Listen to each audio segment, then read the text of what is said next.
Orangnya laki Ahmad kajian cuma kalau mencerminkan akhlak yang god. Kami mengkaji anak butuh dua kali. Ya bukan. Beda kat majamun dengan majamun butuh itu bukan. Majamun ke purnama anak bergali-gali labe kena dari pes-pes berpumulir dengan geboi-boi bukan.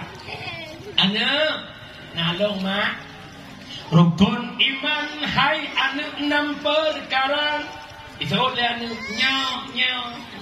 Pertama pun percaya Allah Ta'ala butoy.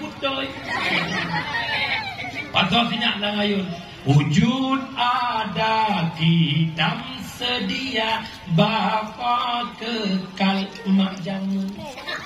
Mak dino nak lah. Lebih-lebih mak lang tunyo sila bunga.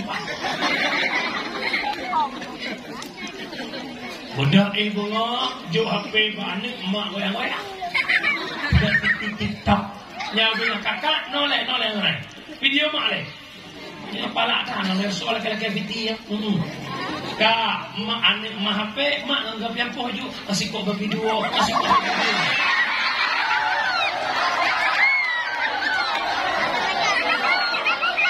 Yang parah lah bukan menang. Anak yang video udah mak. Aku baca ayat. Abang penting dia. Abang cipta dia.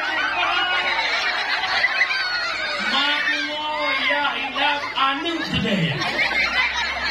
Yang mohon pak keluarga yang muda-muda.